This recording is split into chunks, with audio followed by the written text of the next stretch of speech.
Good morning, good afternoon, and good evening to whoever it is in the world you are streaming here on Twitter, as well as those of you over in the YouTube spillover lobby on Prophet X's channel. What's happening?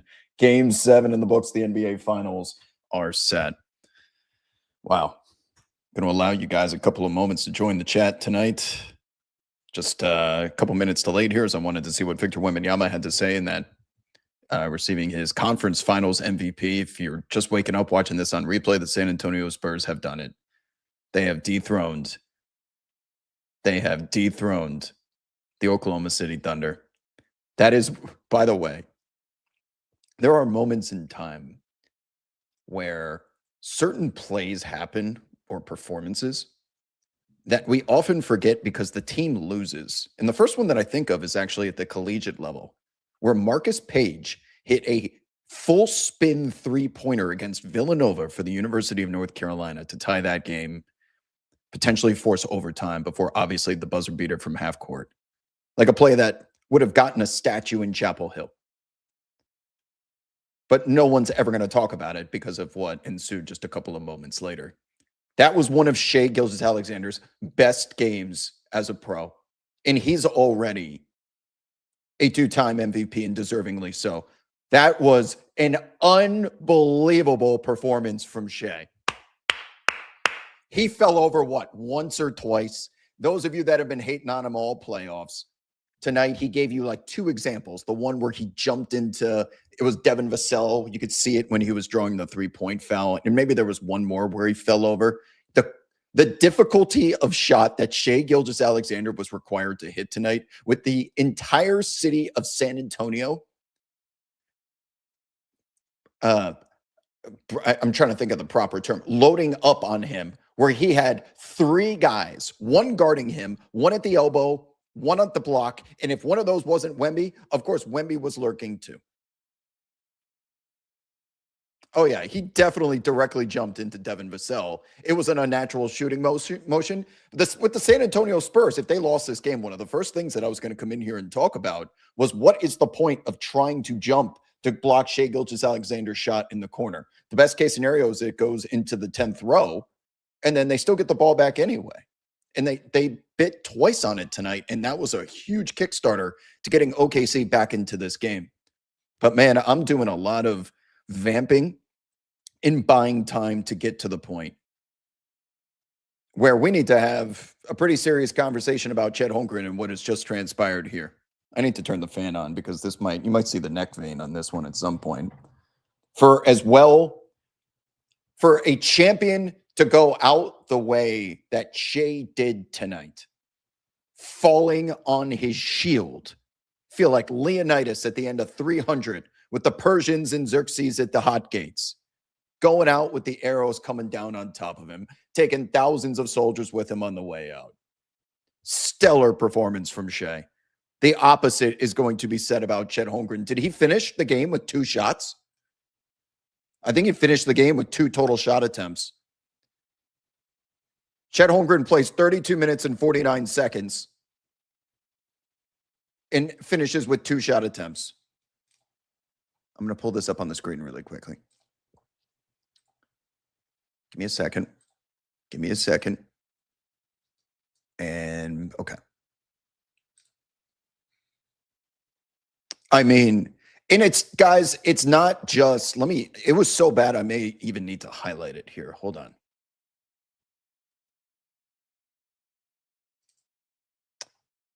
Just so everyone that's watching on mobile, right here, highlight it. Okay. Don't even bother with the box score plus minus. Guys, remarkably enough, those 2 field goal attempts are not even the story here. Get off my screen. The story here is this man played 33 minutes and finished with 3 defensive rebounds. The whole reason why Oklahoma City in the first place went out and overpaid on an open market for Isaiah Hartenstein, who had just put in work with the New York Knicks, was because what Derek Lively II did to him in that series, in that Mavericks Thunder series from a couple of years ago. And ironically enough, would you look at that?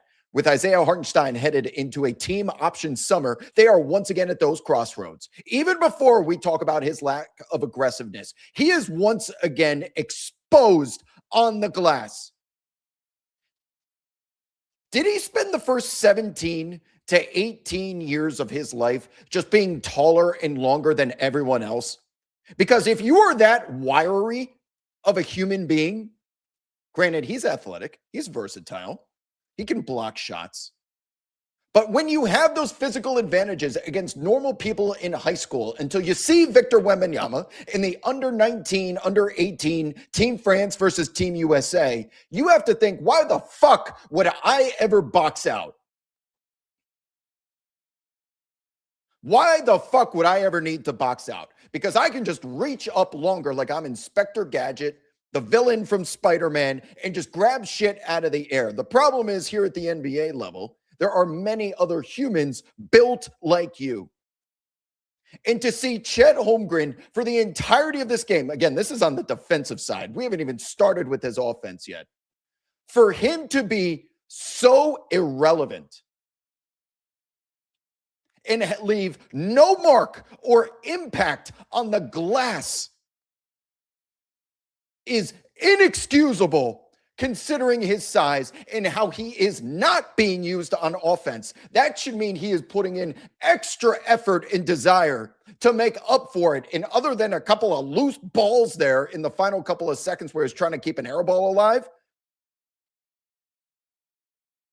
tell me once tonight where Chet Holmgren provided you with a sample size of intangibles to help his team win. Because we asked the question when J-Dub went down after game 2. We saw it in game 3.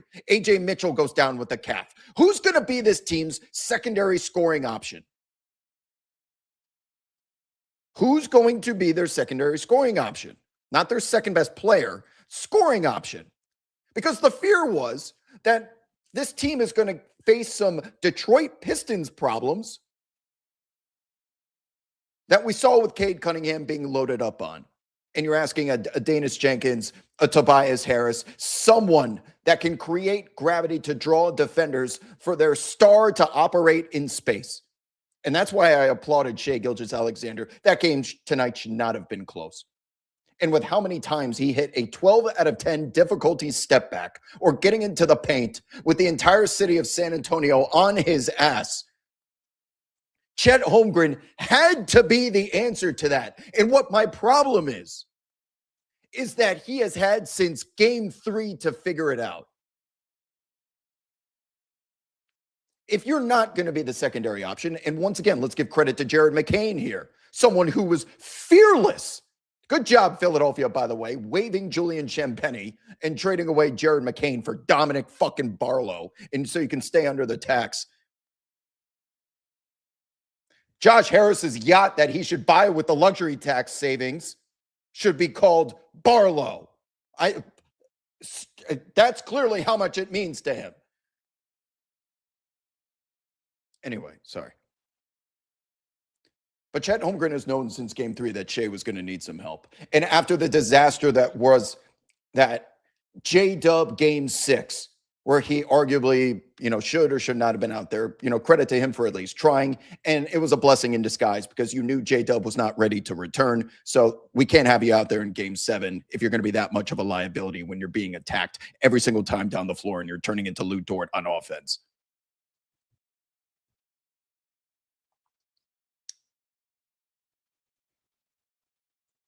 So we have game 3, game 4, game 5, game 6, game 7. Got 5 games, Chet. And not just you, Chet, but Mark Dagnall, to find a way to put Chet into an advantageous position to use him on offense, to simply create shots. Do you know why J.J. Redick, he told us this, by the way, even before the playoffs. Do you know why J.J. Redick always drew up the first play for DeAndre Ayton? Because he wanted his big man engaged and involved. He wanted him to touch the leather of the basketball so that I hope you know that you're a part of our team and our offense. And we were going to give you that first look so that you bring the energy tonight. Lead us out of the gate. We'll follow you. And whether it's an ATO or an opportunity for Oklahoma City to swing the ball around the perimeter, Chet Holmgren occasionally had an open look tonight, occasionally, closer to rarely. But when he did, to see him flinch, to see him hesitate, and quite honestly, not live up to a moment that should make no sense considering he is an NBA champion and a vital part of a championship campaign. To see him regress to someone that is going through something that has to be mental, because it's certainly not physical, to see him swing that ball around the perimeter to the point that Reggie Miller would not stop going at this dude's neck. Chet Holmgren, where are you? I understand that Jalen Williams, it was Alex Caruso. He swung it to Jalen Williams, who dribble penetrated, hit Alex Caruso at the top of the arc, and they still made a three-pointer anyway. So you could hide under the facade or the guise of, we still got the points anyway. I made the right hockey pass. No, you didn't, man. You can't keep relying on Alex Caruso to bail you out every single time that shot clock goes below 5. Now, Alex Caruso did his part at the beginning of the series where he was being strategically left open. But considering how much energy Alex Caruso is exerting on the defensive side of the floor, doing all the 50-50 shit that you very clearly cannot provide yourself, all the dirty work, first to the floor, the rebounding and the boxing out. What the fuck are you providing to this team? Somebody answer that question. I would have preferred that Chet Holmgren took that shot and missed it, other than Alex Caruso getting the wide open look. Because at the very least, he would start deeming the respect of the defense for future possessions. They were treating him like this was an Oklahoma City team with Andre Roberson on it. Who gives a fuck if he's open? He's not going to shoot. He's not going to punish us. Did you see the way that they were playing off of him? Then he's got a free run to the rim. He's got the hands of a walrus, if we're speaking of DeAndre Ayton. He's got walrus hands. He's fumbling all of the offensive tap-back tip slams because he's trying to wind up in a game that's way too physical for him. He's not taking on the Victor Wembanyama assignment on defense for a multitude of reasons. One, he has proven to turn Wembanyama's Charmander into Charizard every time that he looks at him. He sees red like a scene out of fucking Predator. Okay, we got to get him off of Wemby. So now you're guarding the Steph Castle in the opposite corner, which is actually a very sharp strategic decision, the same way that Mike Budenholzer kept Giannis Antetokounmpo off of Kevin Durant in that Bucks Nets series. We're going to put PJ Tucker on him so that Giannis can play free safety and defend the rim. Chet Holmgren, we're going to try and replicate that. All Steph Castle has done this series is Alex Caruso, punish the defense with open threes and be able to operate in that space with strength. Chet Holmgren is being left open the same way now on offense. It wasn't Alex Caruso being strategically left open. It was you. And it is undoubtedly a skill, as we have seen Caruso, we have seen Josh Hart, we have seen Asar Thompson, a couple of names of guys that are strategically left open that can find a way to still contribute to the game of basketball, which is not just about field goal attempts, which is why I started off this rant by talking about, I don't even give a shit at first about the field goals. By you standing around being a gargoyle and doing nothing on offense, I hope that you are undoubtedly the leader in every hustle advanced analytic, which is available on NBA.com. And as soon as it pops up, you better believe we're going to go take a look, see how many deflections, how many 50-50 balls, how many times he was able to create a second chance. He failed because he kept throwing the ball under the fucking stanchion. Every time he tried to save, one of OKC misses there in the final couple of minutes. That is as demoralizing of a performance. Thank you. The chat is saying Thabo Cephalosha, Andre Roberson. That's the way he was being treated tonight. That is a performance in which I've never been married, but I know how to present this analogy. You start dating someone, you fall in love. You get engaged, you have a wedding, all is well. Families love each other. Honeymoon goes great. You win a championship together. You have a kid. Many would consider that a very desirable and successful life. But they call it empty nest syndrome for a reason. Because when the kid graduates and goes off to college and becomes independent and adult, you start to realize, I kind of just don't love my spouse as much anymore as when we first met. So two things can happen here. You can power through it and retain your vows that you made. Or what some people in this world decide to do is say, hey, let's separate and get a divorce and just go live our own lifestyles because we're not feeling the passion and we want to spend the rest of our time on this planet doing something that we enjoy and not shackled to a relationship that is detrimental to our health or detrimental to the life that we've built. Maybe even best for the kids. So I'm telling you, Oklahoma City, that we have reached the empty nest syndrome. And it's time to move on from Chet Holmgren. And you know, everyone in the chat is like, let's call Milwaukee. What do we need to do here? Is it Chet Holmgren? Is it Cason Wallace in 4 first-round picks, including the number, what do they have, 11 or 12 in the upcoming draft? We know they can outbid everyone on the market for Giannis Antetokounmpo. And I fear that Chet Holmgren has fucked up so badly tonight that he's not only pissed off Oklahoma City fans, but he now has created a scenario that is going to run parallel to what transpired with Kevin Durant switching sides and going to Golden State. And if they were to remain healthy, that team was never going to lose. It took Klay Thompson busting up his knee and Kevin Durant tearing his Achilles to finally lose to the Toronto Raptors in the finals. Otherwise, that is a historically great team. So by Chet Holmgren sucking ass, and very clearly now is someone you cannot have on your roster if your goal and your mission is to beat Victor Wembanyama for the next decade. You can't have Chet Holmgren in the same conference, or let alone rivals in the same fucking division and playing them 12 times in 1 year. It is time to divorce. But you can also say thank you for everything. We built a great life for us and our kids. We enjoyed every minute, but we've decided to move on. Chet Holmgren and whatever it takes, plus the first-round picks, whatever. You know that's the call that Milwaukee is standing by for. And if Giannis Antetokounmpo, who is by far the number 1 player on the planet at defending Victor Wembanyama straight up, Isaiah Hartenstein may have just promoted himself to 3rd. It goes Giannis, Mitchell Robinson, and Isaiah Hartenstein, as far as I'm concerned, in pretty decent sample size.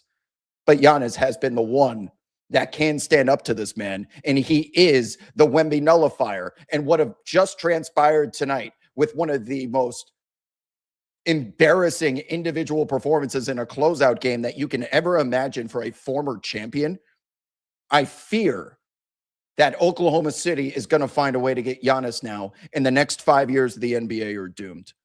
And Victor Wembanyama is going to turn into the LeBron James in 2016 as they only hope to dethrone these guys if they have Giannis. I don't know if it's J-Dub. I don't know if it's Chet, but you cannot run Chet Holmgren back out there. You just had 7 games of sample size, and you had 5 games for him to mentally prepare to pivot his business model from being just, a floor stretching center that can provide some rim protection. You either had to be the secondary option next to Shai Gilgeous-Alexander, creating gravity for your teammates, or you had to be this incredibly athletic defensive presence that can take on the assignment of Victor Wembanyama and get over those mental hurdles. And you failed. You failed in every facet of the game. That's my biggest problem. The 2 shots are just one column, one reason of many why this is over. 277 comments for me to scroll. Jesus Christ. First comment I see is, I need a cigarette. I don't even smoke. Cigarettes are back. You read my mind. What's on your mind, chat? Talk to me. I'm reading the chat, so get your comments in there now. Oh, Dylan. Okay. I see a couple here from Dylan Harper. Now that we've properly roasted Chet Holmgren, let somebody in college basketball, because we have nothing but time now. Somebody in college basketball, please tell me how Rutgers did not even make the fucking tournament. What happened to that team? Was somebody injured? Was there a coach that was on his way out? If you have a talent like Dylan Harper, who right now, without Kyrie Irving, somebody name a more special and creative finisher at the rim in a backcourt if Kyrie Irving is hurt. Steph Curry, Kyrie Irving. This dude's layup package is endless. I made the joke earlier in the Western Conference playoffs that his layup package looked like a Cheesecake Factory menu. And tonight, how about that dribble, turn, spin, and then the slow motion, flat-footed, right-handed spin off the glass? One of them another one was off the top of the backboard. What? The creativity is some shit out of an and one mixtape. The difference is when you went to an and one mixtape tour in person, they spend 90 minutes trying to do some cool shit that'll get onto the 20-minute show on ESPN, and the rest of the entire performance sucks. With Dylan Harper, it's all the highlights from and one mixtape when he's finishing.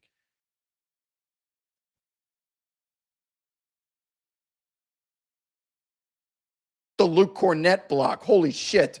Isaiah Hartenstein galloping out into transition after Wembanyama gets a very touchy fifth foul, but it was earned. And he got Alex Caruso across the head for the fourth foul. And he was like, no foul. Like, bro, you're lucky that shit wasn't flagrant. It must have been the emotion of the moment. It wasn't a flagrant, but you see what I mean. Isaiah Hartenstein running out into the open floor. No Victor Wembanyama because they're nursing his 5,000. Here comes Luke fucking Cornett and standing for the honor of Magic City will never, ever touch my precious NBA. Do you guys remember that scene? I reference the movie quite often in Little Giants where the wide receiver can't catch a football, but he has to imagine that the football is a roll of toilet paper. And then he's like, I got it. Or Happy Gilmore has to go to his happy place. Can you tell I'm a millennial by all the movies I always fucking drop on this show? Go to your happy place to make the putt. You got the hot PGA chick on the bed with the beers. Luke Cornett probably thinks about Magic City, people being escorted out in those, and the sanctity of the human being being preserved. He just sees Magic City being shut down in his mind. That establishment is so improper. And then he just turns on the Jets as if he's Victor Wembanyama running from half court. A chase down, was this LeBron versus Iguodala? And he just claps Hartenstein's, and he's 7 feet, by the way. This is not one of those centers making up ground against a speedier backcourt player that beats him off the dribble. He just fucking claps it off the backboard. And in that moment, we had magic in the city. It had Mike Tirico. His voice sounded like he was going through puberty. Oh, Cornett, blocked by Cornett. The crescendo of Mike Tirico's voice. It kept going up. Blocked by Cornett. And it was deserving. Fucking A. Dylan Harper, Luke Cornett, Julian Champagnie, these kids, man. I was leaning. I took Oklahoma City in a bet against my co-host on SiriusXM, Sam Mitchell, on Friday. You have to tap into the Game 7 experience. They've also won a game in Game 5 without J-Dub and AJ Mitchell. You know, this should be business as usual for them. But these kids were so unfazed. And I have to think, Victor Wembanyama, I put so much stock and equity in that gold medal match performance against the United States. Now, it wasn't the NBA and it wasn't the finals, but he has like major theater of basketball experience against stars of that magnitude. Steph Castle has recently played in a very grinded out, ugly rock fight type of national championship at the collegiate level. Dylan Harper has been getting beat up by his dad, figuratively, on a basketball court, not literally. And he has the NBA expertise and consultation, obviously, within the family. And San Antonio just looked so unfazed by the moment. And if I'm obviously a Knicks fan and I'm thinking in the back of my head, like they're clearly talented. They have someone that could potentially be the greatest basketball player of all time. But are they prepared for like the bright lights of a game 7 in Oklahoma City in the finals? And perhaps that's the reason why I should root for them. Oklahoma City has been a terrible matchup for the Knicks in the last 2 years. They shut down all of the entry passes, and Karl Anthony Towns is the hub. They have just tremendous defensive strategies. So, you know what? I'm going to root for San Antonio. Man, I walk away from this game like that is no advantage that the Knicks have. After this shit, how can you not trust San Antonio to move like a bunch of veterans? And for those of you, I'm sorry to keep dropping my Sirius XM show, but on Friday, we welcomed on a third co-host. Or this was on Thursday, excuse me. It's Avery Johnson, the little general. Avery Johnson, Jersey retired up in San Antonio. Antonio obviously won a championship with him in Madison Square Garden. And I asked the two of them at the end of the segment, and I go, hold on. I have the luxury of talking to two guys who won a championship on that floor. And we know that Madison Square Garden is, the Roman Coliseum of basketball.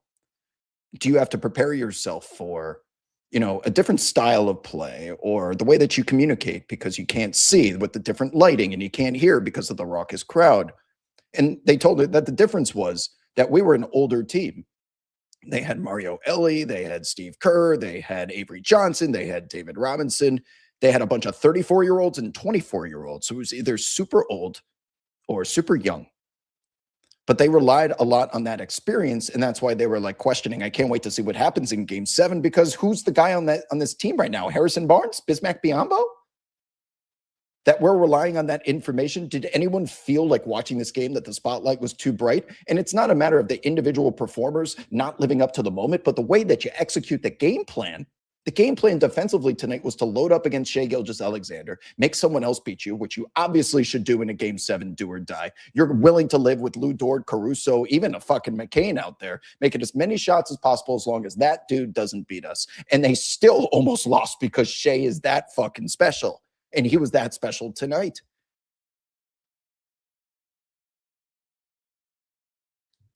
I walk away from this series of all the things to be impressed about with Victor Wembanyama specifically and the surrounding cast and the emotion that comes out there because he cares so much, obviously. He cared a lot about losing to Chet Holmgren in the under-19 tournament. He cared losing to Team USA and getting the silver medal. They thought they had a chance there. Like this guy clearly is driven by basketball in a way that I wouldn't say is unique or unprecedented, but for someone as young as him to embrace like the power that he has and have a passion for like being that good because he knows he's equipped and blessed by God in so many different ways physically. I thought that was just something special. And I have no reservations if I'm a Spurs fan that this team is going to melt under the pressure of all these orange and blue zombies that are going to be jumping around like the fucking orcs outside of Helm's Deep in Lord of the Rings. Like, check ball, man. That's the vibe I get from them. And you can always tell because of how the game plan is executed and how guys just aren't instinctually just running around out there. For 48 minutes tonight, they forced Oklahoma City to play Spurs basketball.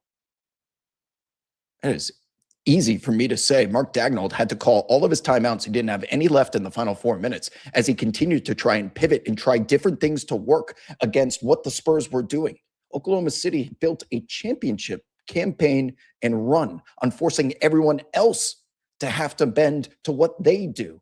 The same went for the Boston Celtics during their championship repeat season. We're going to keep shooting threes. You got to find a way to beat us until they ran into the antidote. And I'm afraid Oklahoma City now, that power is not nearly as potent as it once was.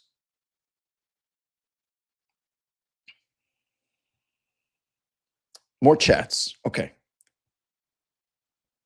I'm going to scroll through these as quickly as possible. This is meant to be a live show, people. So those of you watching it on replay, I'm scrolling chats right now when I'm looking over here because this is a content democracy. The difference between this and a podcast, podcasts are dictatorships.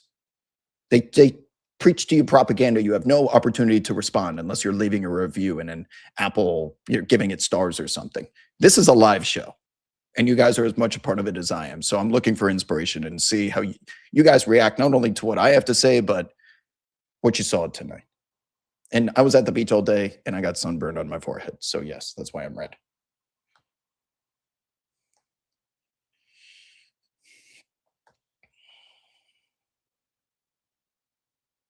Fucking Handle says Shea Gilgeous-Alexander is so damn fun to watch when he doesn't fall.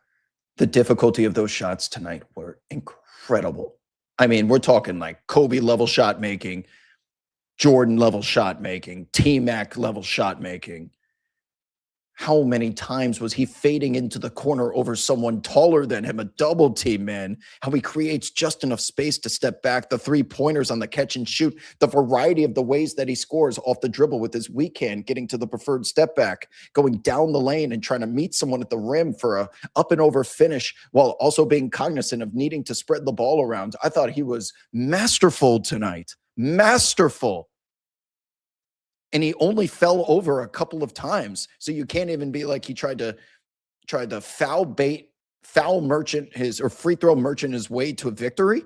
I never got that vibe once. There was just one instance of him jumping into Devin Vassell, and considering how many minutes, that was the most minutes he played in a non-overtime game, I think, ever. How much he was on the ball tonight? That's going to happen. It's going to happen with every player. You cannot, those of you that are OKC haters and Shea haters, I think two things can happen here. You can be like,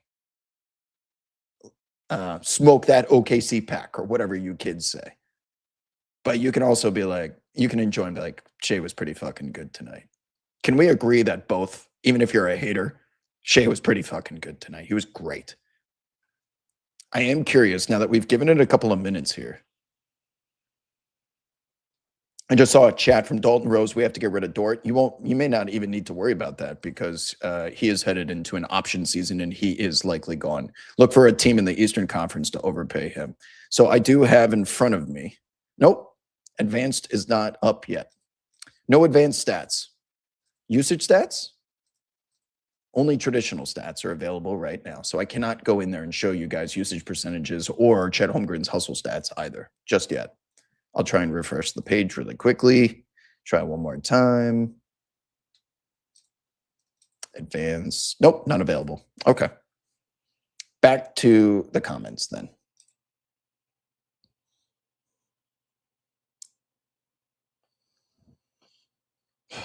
Yeah, so this Oklahoma City team now, if we're talking like, if you're looking for a narrative, I think you put them in the same bucket as Boston, Toronto, Denver, Milwaukee.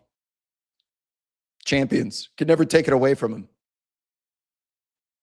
But fell short in a repeat campaign. Man, this is why you hear those dynasties and back-to-back champs. Draymond Green always is, you may hate him too. He told us the repeat campaign is the toughest by far. By far. You play the most amount of basketball the previous season. You got a target on your back every single night. The scouting reports are out. People need to get paid within the locker room. Those are the toughest. And we see another victim. If it was that easy, everyone would be doing it. In Oklahoma City is just now one of those other victims of being usurped. So I'm going to try and catch up on some more comments here. I'm seeing a whole bunch of Dylan Harper. Is Mitchell Robinson hurt? Yes, Mitchell Robinson's hurt. In the news today, for those of you that didn't see, it sounds like it's more of a metacarpal, which is lower on the hand, so it's like a broken hand, but apparently he's been playing with it. Good news is he doesn't need the hand because he doesn't shoot. Tape that thing up, and he'll likely be out there, even despite having surgery. So we'll see. He's one of the best individual defenders of Victor Wembanyama on the planet. So the Knicks are going to need him for those 17 to 22 minutes that he usually plays. Play of the game, Mark McCoy says, is undoubtedly the Luke Cornett block. Play of the game. So if Hartenstein finishes that, it was, what was the score? 99-91. It was like 8-point deficit or something. I'm going to look it up when it happened. Cornett.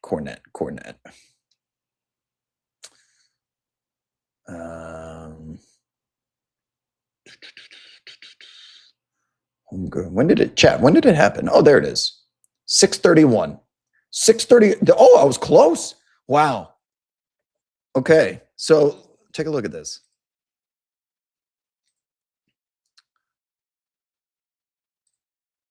6:31.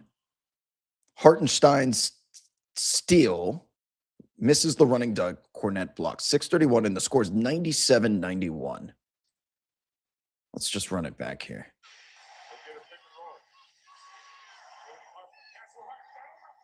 Man, he's in the open floor, and Cason Wallace, man, could.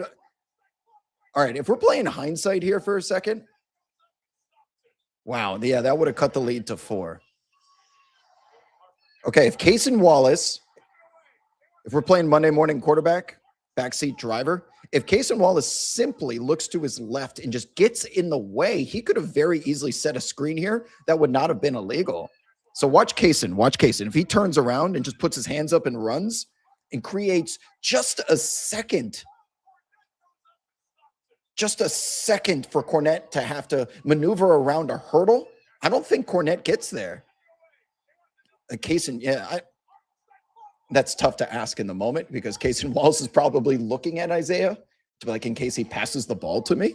So I'm not blaming him. I'm just saying we've seen that many times. And Hartenstein, of course, being a 7-footer, is like, I got a red carpet to the rim. But that's just a tremendous play by Luke Cornet. I mean, he jumps the passing lane. Oh!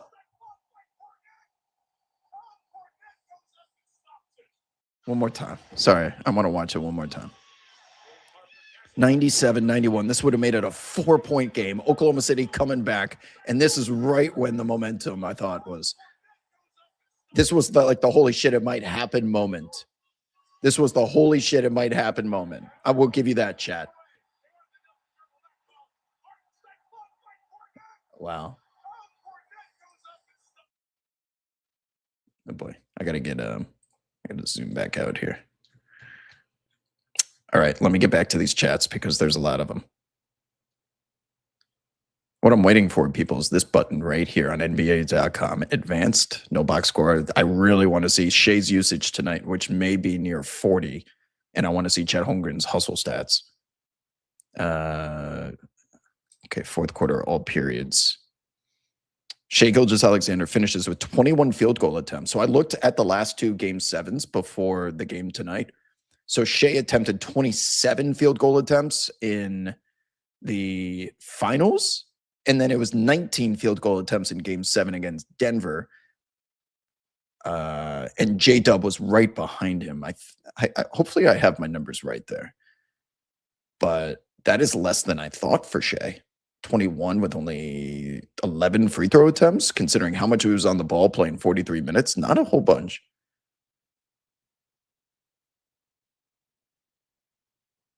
All right. Shit, I got to catch up on the chats.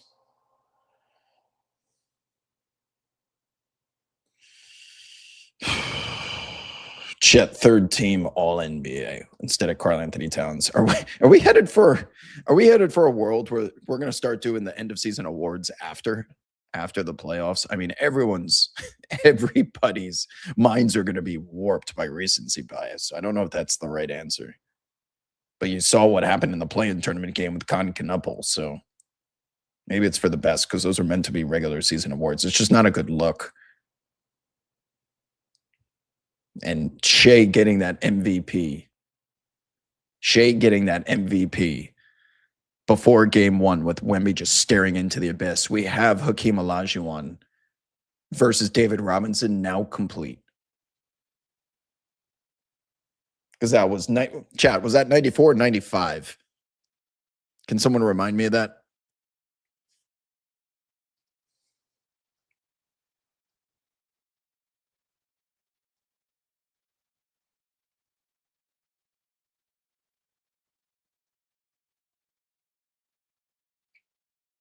Yeah, Chet Holmgren's been demoted tonight from 7'1" to 6'13".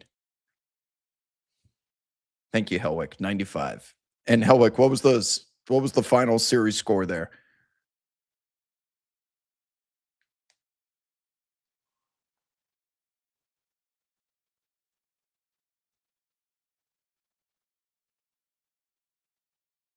Oh, Stop It Sims. Yeah.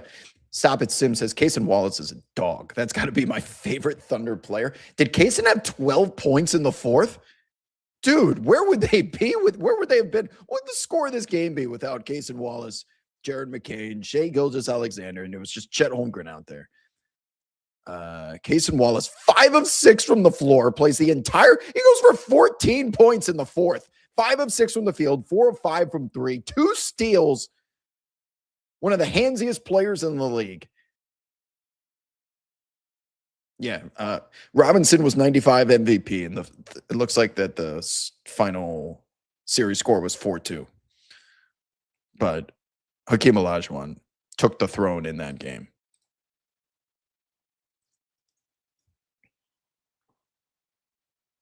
Oh, Horns action goated, says MMS 5519. This game started off with a horn set where Victor Wembanyama was the point guard. Did you guys see the way that they came out up tip up? Wemby was table setting. Wemby was the traditional point guard, not a scoring guard, a point guard that is setting up the action. They ran a horns play where usually the table setter kind of just runs off when the two guys are at the elbow waiting for the inbounds pass, and they got an alley-oop out of it. They got a fucking alley-oop out of it. When was the last time the horns led to an alley-oop with a table setter? It shouldn't even be possible, but the dude just runs down and says, throw it up. Just get him downhill. Let's go through some YouTube chats here as well. I don't want to make you guys feel left out. There's a lot of you in here. Sorry, I got 26,000 in Twitter right now. Devin says SGA had an insane game. Sadly, I got to give respect to that man. Thank you. So you heard me before I even went on that rant. JP says, when was the last time we saw a rise to stardom like this with Wemby? This quick? I don't know. It's usually year 6. That's when LeBron, that's when Giannis, that's when, well, Durant, I guess. I'm trying to think of the timing on that. But you can't say Kobe because he was with Shaq, even though he had early success.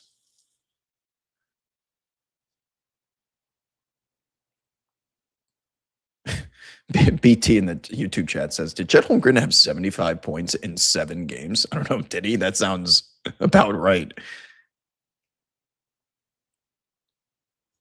Shit, sorry. I got to keep catching up here. We're over on Prophet X's YouTube channel if you guys prefer to watch on YouTube. More chats. Ben Simmons. Yeah, he was being treated like Ben Simmons here.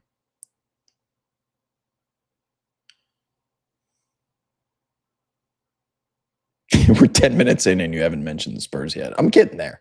I gotta like set the stage, man. This isn't just some A block of a television show where you got to get your point off in 90 seconds. First, you got to talk about usually how the champs are dethroned, and then you can pivot to the brilliance of. I mean, there were plays tonight, and I thought NBC did a great job of when they brought out the telestrator and they showed you the impact of Victor Wembanyama's hard roll and the stunts that are required there to just prevent him from getting a wide open alley-oop. And I forgot who caught it in the corner. It was either like Champagny or Devin Vassell. Just the gravity he creates, even when he doesn't have the ball in his hands, when he simply just hard rolls and does it with a purpose. How many Oklahoma City Thunder had to collapse on top of that to try and prevent the easy lob? Because it sure as hell wasn't going to be Chet Holmgren. Slack in the YouTube chat says Chet confirmed had 75 points in 7 games. Julian Champagny had 72. Good job, Chet.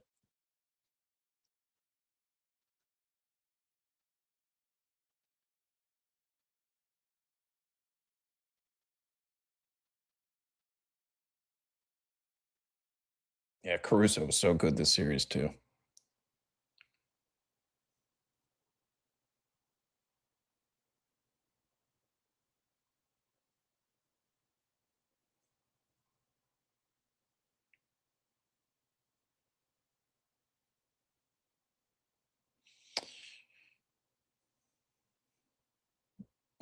Holmgren hater, watch. What does that mean, Carly, that I reached flow state during the rant?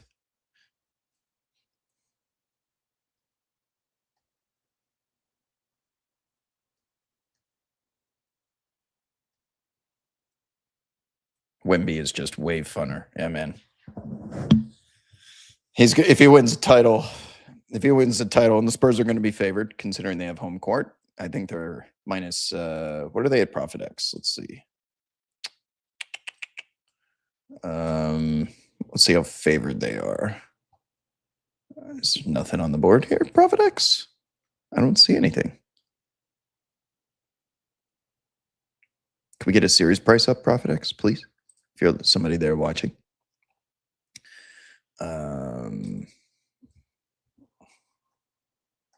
But yeah, Spurs are going to be favored. I think deservingly so. If he wins a title in year 3, I mean, I think everything's on the table. Everything's on the table. It's going to require 20 plus years of health before you can even start debating if he's going to be the greatest player of all time. So we're decades, plural from that. But the potential, if he wins a title and this quickly with the unanimous defensive player of the year, you're going to have to start to think about this guy. How do you assemble a team to prevent that guy from impacting the game? Is he going to break the rule book too? Steph Curry broke the rule book. Kareem broke the rule book. Who else broke the rule book? Are they going to have to change the rules because of Wemby and how much he dominates?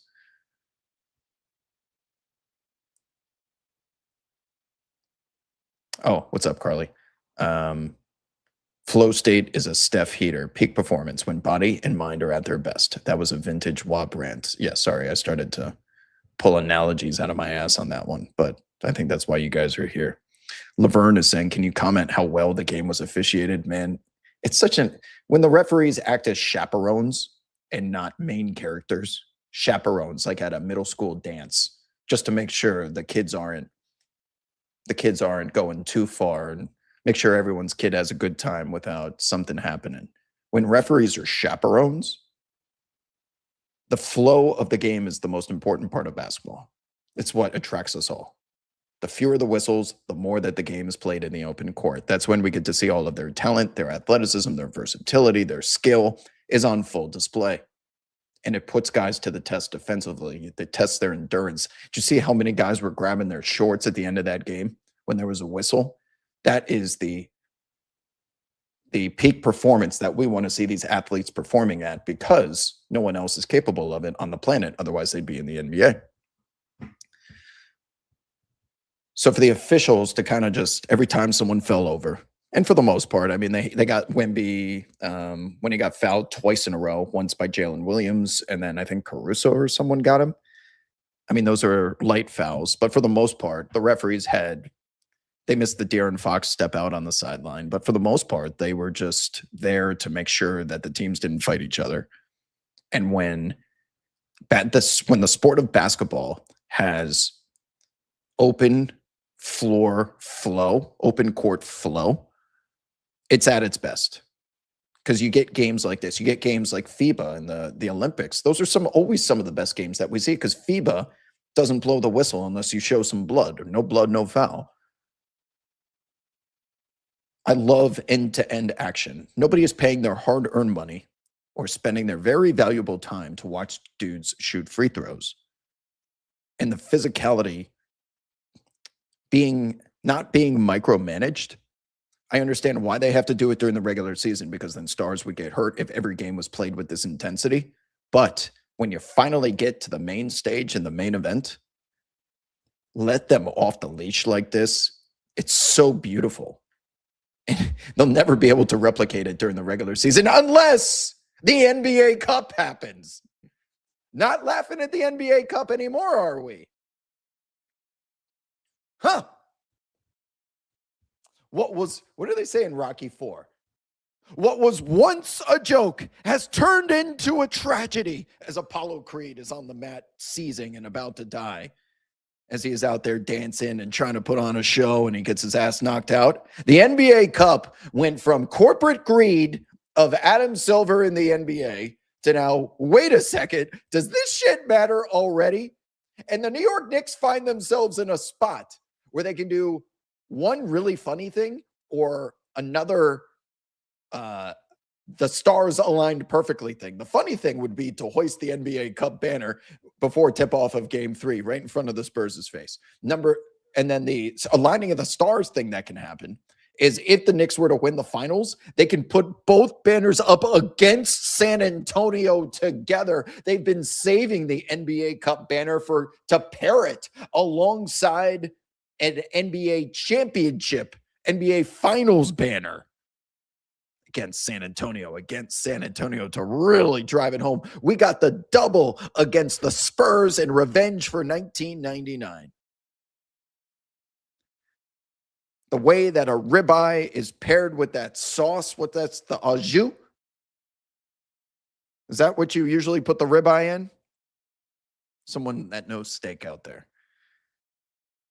Maybe that au jus is meant to be paired with an NBA championship banner. And compliments to the chef. John in the chat says, the NBA Cup idea was just funny until it mattered. And now, considering how the NBA Cup championship went, it matters just like that. And how did this work out for the NBA now that this shit matters and people are going to be going back and watching those games on replay for the next couple of days, and everyone's going to take it seriously because now you have two teams with this level of success that made the finals. People are going to treat the cup seriously now. No, it wasn't ribeye. I'm sorry. Thank you, Jay Humps. Prime rib goes with the au jus. Prime rib with the au jus. Sorry, not ribeye. Perfect compliment for that nice piece of meat that the Knicks might have here in a couple of weeks. Why not a little au jus? Put a little second banner up there.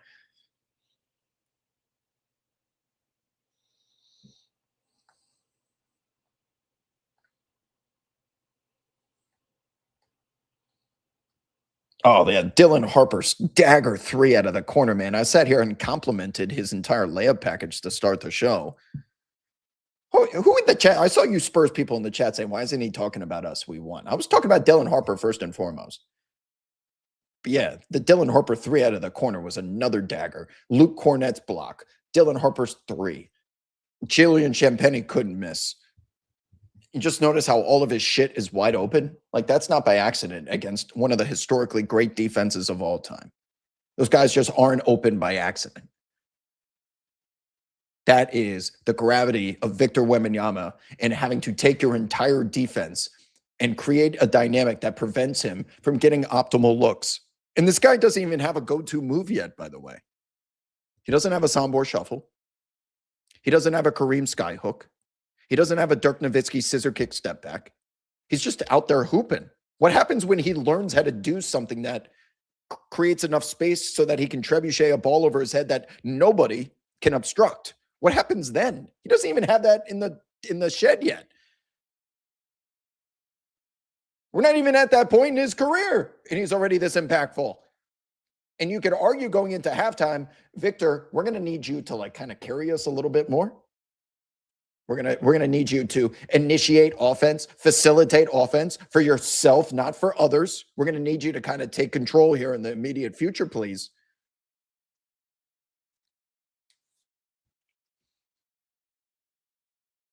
And he finished tonight what? Because he went into halftime with 8 shot attempts, I think. Finished with 15. He he tied with the team lead with Steph Castle and Devin Vassell with 14.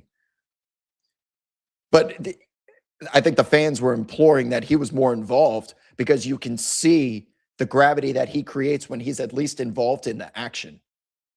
And what San Antonio forces defenses to do. Do you think they want to leave Julian Champagnie and Devin Vassell wide open?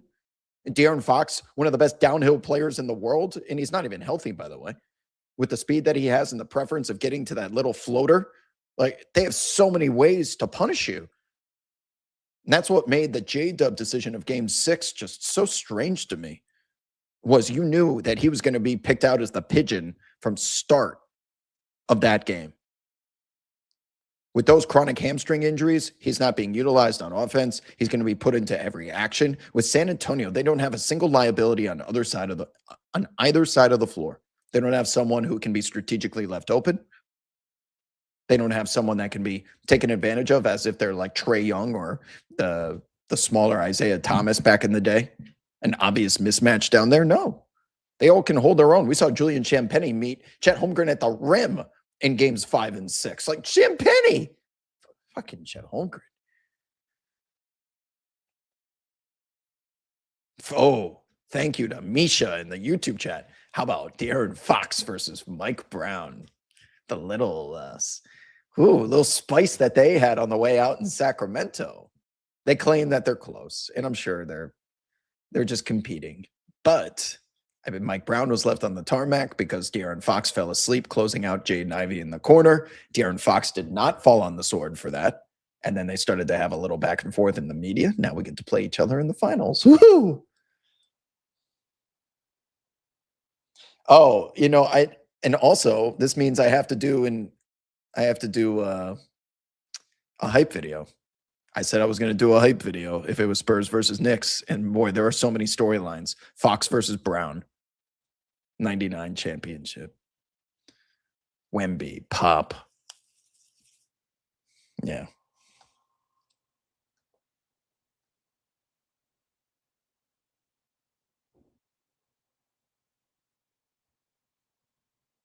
NBA Cup stock looks like NVIDIA right now.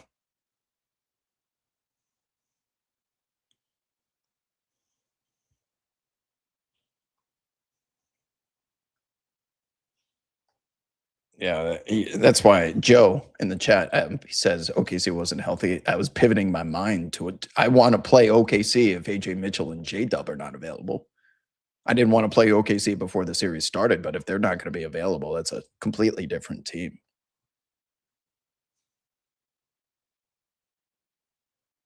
Chet Holmgren was not there to pick up. I mean, they faced the adversity of two guys being down, and you have a deeper team than anyone in recent history, but it relies on Chet Holmgren absorbing a lot of that usage, and that just quite simply did not happen. Carly says, I thought Mark Daigneault got out-coached tonight. Well, he certainly emptied the clip with all those timeouts. He's done this before, where he takes Lou Dort and Isaiah Hartenstein out to start the second half. He goes with Cason Wallace and whoever, Jalen Williams.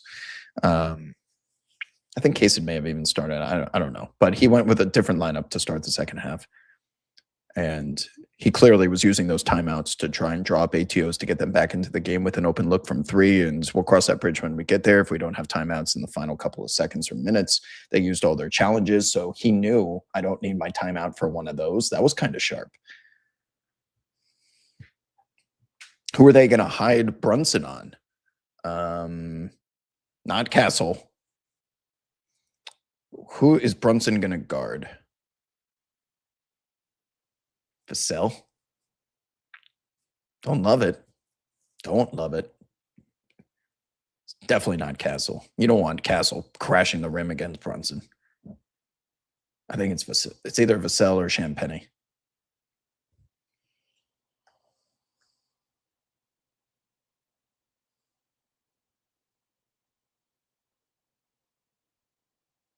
Oh, I just saw a Chet for Kevin Durant in the chat. Is that even possible? Yeah, it's likely Champagnie.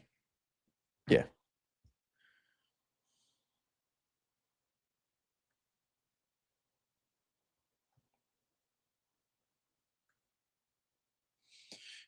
So those of you that watched the previous show, I chose not to do the hype video because I was scared if I did it and the Spurs lost, because those hype videos take me between like 8 and 9 hours, that I was going to do it and then Spurs were going to lose. And I'd be really pissed off. But if I dropped it tonight, considering it's almost midnight on the East Coast, I don't think it would have hit the same way if I save it before game 1 on Wednesday. If I drop it that morning when people are starting to get rehyped, I think it'll carry some weight. And I'm going to tell a story. You better believe it. There's so many storylines to this with the history between the Spurs and the Knicks now too.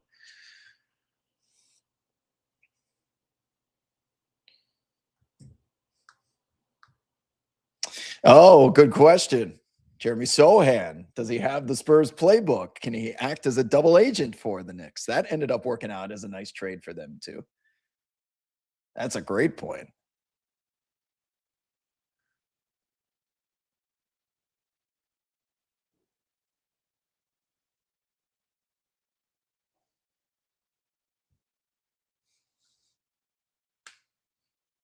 He already tweeted. What did he say, Ortiz? Orange and blue. What's a good I'm trying to think of a tweet I can do. Jeremy Sohan. I need a double agent. Who's a famous double agent in a movie? And not like Benedict Arnold, because that's more of a traitor. Who would be the proper movie analogy? As someone that I can attach to a tweet. Someone that has knowledge, that flips sides, takes down the enemy.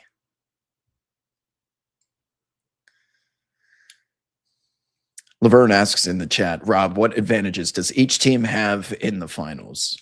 Good question. Let's start with the Knicks.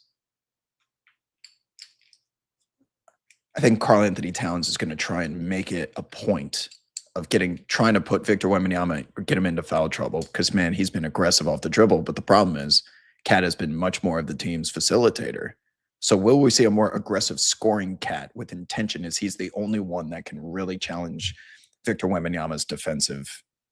Oh, I'm starting to get... Oh, you know what? I was thinking of Sister Sage.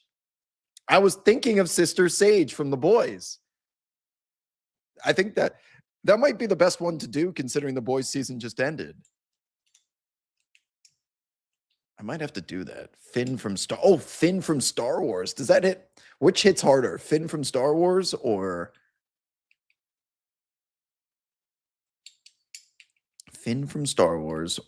Sister Sage from the boys?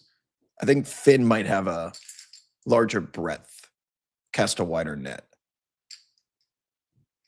Oh, Lando. Could you go with Lando?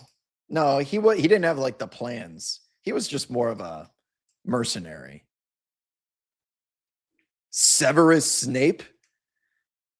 I like Severus Snape. Reporting to Dumbledore, playing both sides. Is that accurate?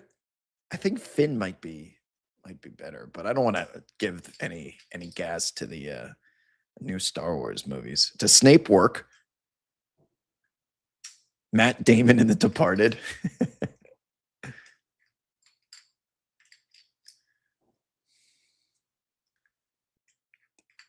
I think it's Snape. I think Snape is what I should go with. Good job, Chad. You know what? I'm going to put this tweet out right now. Let's see let's watch this tweet go out in real time.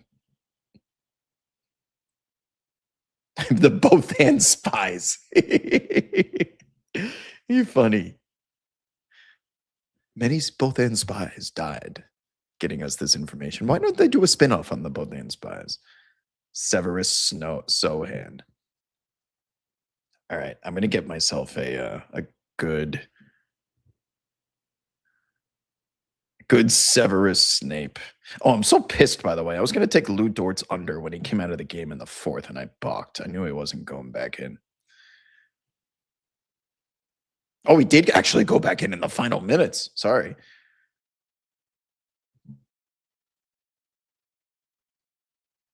I'm looking for a good... Oh, I got it. Let's go. Jeremy Severus Sohan.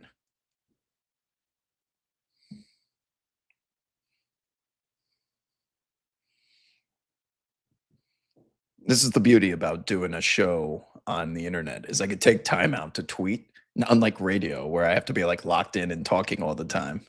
I can take a minute to just read the comments. And Jeremy Sohan. That's simple. Thanks, Chad. Good job by you guys. The Severus Sohan series.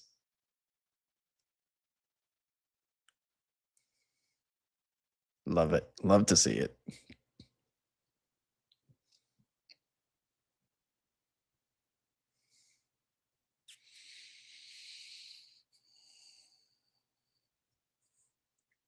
Did I call San Antonio beating Oklahoma City in these playoffs? Nope. I had Denver.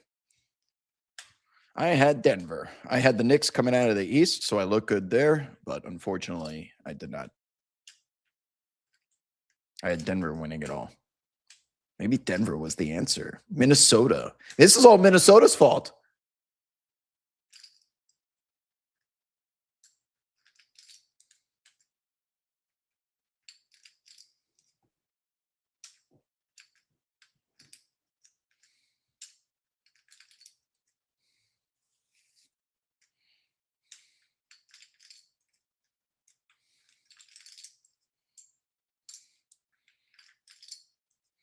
Anything else, chat?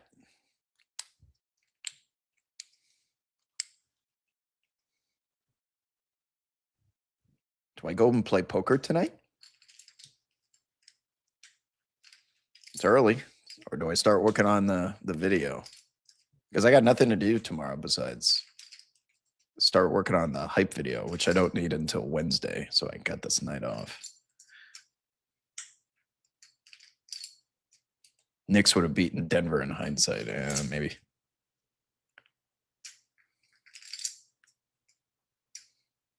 Yeah, I think we came to the consensus, the kid, that Jalen Brunson's going to guard Julian Champagnie. Oh, yeah. These finals ratings, everyone that spent the last couple of years trying to poo-poo the NBA for domestic ratings, oh boy, you're in the shit. This is going to be as big of a number as you will see, especially it lined up with Nielsen combining streaming and out of home in the number. That's why everyone's number has been going up for the most part, because they're adding in additional devices. Oh, this number is going to be big. Trying to make the point that like MLB has become the world's second biggest sport. Like, no, sir. Or biggest league. No, sir. Internationally, it's always been UEFA Champions League, EPL, and then usually like NBA after that. Here in the United States, it's NFL, college football, and then MLB and NBA ratings wise have been relatively close. But this is gonna be a big number. Everyone wants to see Victor Wembanyama's ascension to superstardom and arguably one of the best of all time. Oh shit! I guess I got to give a prediction. I have been on the record saying that the Knicks would lose. The Knicks would lose to Oklahoma City 4-1 or 4-2, but I never really gave a Knicks Spurs prediction. Mitchell Robinson's broken hand's a major factor, but if he can go 15 to 20 minutes a night against Wemby, that is going to be a major deal because he can guard him straight up. He's one of the few people on the planet, and that's a luxury that the Knicks have. I'm obviously going to pick the Knicks here, people. You know this, but I'm trying to reason how they get there. Are we going to see some fronting strategy from OG Anunoby on Vic to keep him outside the free throw line extended, perhaps? I did watch the Champions League final from earlier today. God, are we going to get into a shooting contest? Julian Champagnie versus Mikal Bridges. Battle of the benches. Those Luke Cornett minutes are still very much a liability despite his chase down block tonight. The Knicks bench has been thriving. Deuce, if we get into it. The good news for the Knicks, too, is that we saw how many times the percentage of mid-range and three-point shots that Oklahoma City shot in this series versus traditionally, and how they attacked the rim when Wemby was not on the floor. So the Knicks are going to be forced to shoot a lot of J's like anyone is against Victor Wembanyama. The one difference is Karl Anthony Towns can play with the violence that so many wanted from Chet Holmgren. He does have the size, I think, to really force Victor Wembanyama into defending in a large sample size without fouling or putting the pressure on the referees to make a decision. And I think there will be a couple of games that Wemby gets into foul trouble because of Cat. Not all of them, but some. So I'll take the Knicks in 6 and Josh Hart. Oh man, you want to talk about like elite off the ball guys, glue guys, dirty work guys. Josh Hart versus Steph Castle. That's got to be a matchup. Is San Antonio going to try and have Josh Hart beat them the same way that the Cavs tried, the 76ers tried, and the Hawks tried? That hasn't worked 3 straight series.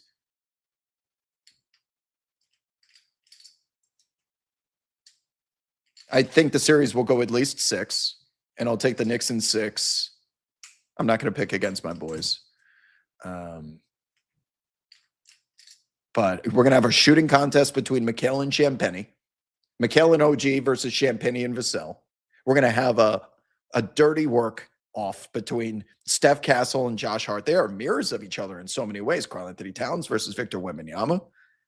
I'm just curious as to what the defensive strategy is going to be for Mike Brown if he just goes straight up. We know Karl-Anthony Towns gets into foul trouble easily. Is he just going to be on an island against him, or we're going to go front with OG and Mikhail, or OG and Josh Hart? We'll do a lot of the fronting, and then you have Cat kind of lurking on the other side of the floor to try and keep him out of foul trouble. Then we have the battle of the benches. Battle of the benches, we have Keldon Johnson, Luke Cornett, Harrison Barnes against Jordan Clarkson, Deuce McBride, Jose Alvarado. Who else? This is going to be a great finals, man. It's just so evenly matched. They're mirrors of each other in a lot of ways because Luke Cornett's block tonight is what we've seen from Mitchell Robinson throughout his entire Knicks tenure. The way that Luke Cornett coming off the bench can clear the glass. That's one of his main responsibilities and jobs. That's Mitchell Robinson's job. They are mirrors of each other in so many ways. Carter Bryant. Yes, Carter Bryant for San Antonio. Yes, sorry about that. I forgot about him. De'Aaron Fox's ankle, I imagine, is going to be healed up by Wednesday, or at least feeling a lot better. Luke Cornett revenge series. BT in the chat is saying the Spurs are going to play straight up, I reckon. Don't double or blitz. I don't think they will. They are going to continue to have Victor Wembanyama float. Oh, so there's your answer. Spurs on defense are going to have, it's not going to be Steph Castle guarding Josh Hart. Steph Castle is going to be guarding Jalen Brunson. Victor Wembanyama will be guarding Josh Hart. And the hope there is that Josh Hart will not continue to make shots at the same clip, especially with Wemby closing out versus who the fuck is closing out for the Sixers? Who was closing out for the Cavs? It wasn't even Mobley. Sometimes it was like Jared Allen. It's just different with Wemby out there. So Wemby will guard Josh Hart for sure. Steph Castle on Jalen Brunson.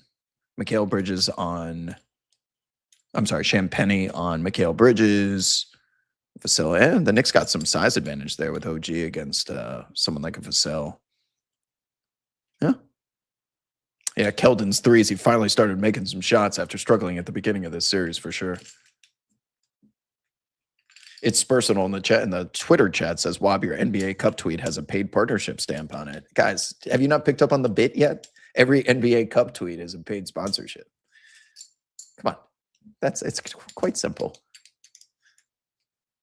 It was a money grab at the start, but what started as a joke has turned into a tragedy.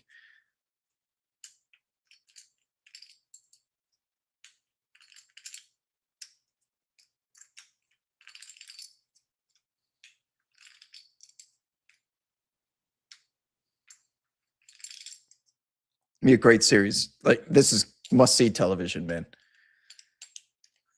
The two best teams in the NBA are playing each other. There are no flukes in the NBA. This isn't March Madness. These are the two best teams in the NBA. Well, I'm sorry, two best teams in their respective conferences. Oklahoma City fully holds better than the Knicks.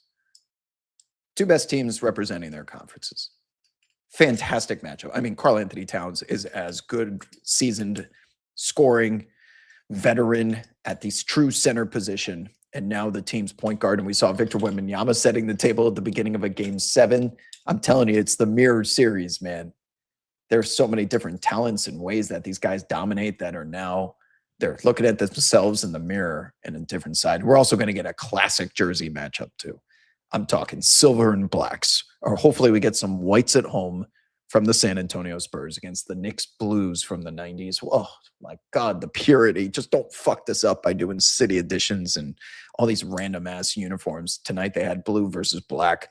These are two classic uniforms.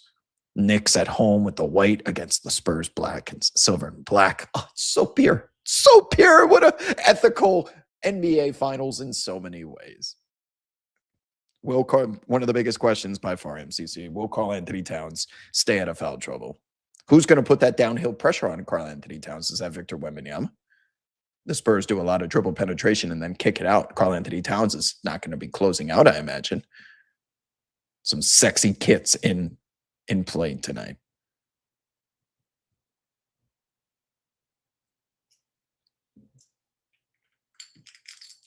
Mikal Bridges, career high 41 points against the San Antonio Spurs on that Christmas Day. Forgot about the Mikal Bridges game from last year. This is a very ethical finals. Two teams that I think be very proud of the NBA product by the end of this series. Yeah. I think they're going to put on a great show. Jalen Brunson's probably like the floppiest type of player remaining in this, but it's not at an egregiousness level that we've seen some of these other guys. If Mitchell Robinson can't go, it would be Huck Porty. If Mitchell Robinson can't go, the Knicks are not winning this series. They need those precious 15 to 20 minutes to defend Victor Wembanyama. Go back and watch some of the NBA Cup games or during the regular season, and you'll see just how important Mitchell Robinson is to defending Victor Wembanyama and how it affords your defense the optionality to don't have to send help. You could stay at home, and all of a sudden, Julian Champagnie and Devin Vassell and De'Aaron Fox aren't getting wide open looks at the rim anymore. Mitch has to be out there. Huck Porty is a disaster, with all due respect. Huck Porty minutes are a catastrophe. He is not ready. He is not at the talent level. He may have the size. He may be a nice guy, but I'm sorry, the Knicks cannot afford to have him on the floor unless it's a complete dire situation.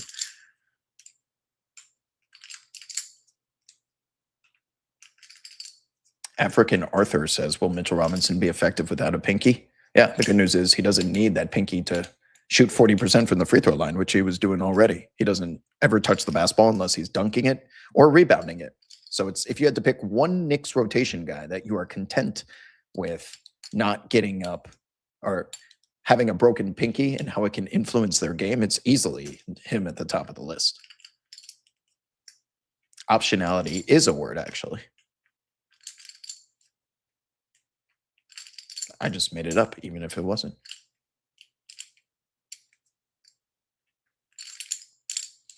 All right, chat. 30,000 of you. I appreciate you guys tuning in tonight over here on YouTube as well. We're nearly an hour and a half into tonight's show. This is usually a good time I'm already playing with the poker chips to go out and have ourselves a little Saturday night.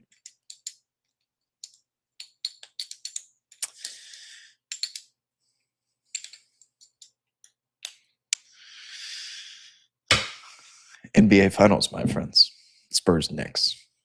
Hype video will be ready by Wednesday. I'm going to work on it all day tomorrow. The same one that I've done twice with the Celtics and the Mavs, and before that, the Heat versus the Lakers. There'll be some storytelling in it. It's the same format, same song. I'm sure only Helwick remembers the way that it went. Yeah, the rest versus rust. Well, the Knicks had plenty of rust to knock off in that game one against Cleveland, and they're going to have to do it again. It's going to be a banger of a finals. I'm so happy that game 7, after a series that had a shit ton of blowouts, and for the first time we had a lead change in the fourth quarter since game 1. I'm happy that we could put a bow on this series. Some high quality hoops. Good shit, NBA. As always, delivers when it matters the most.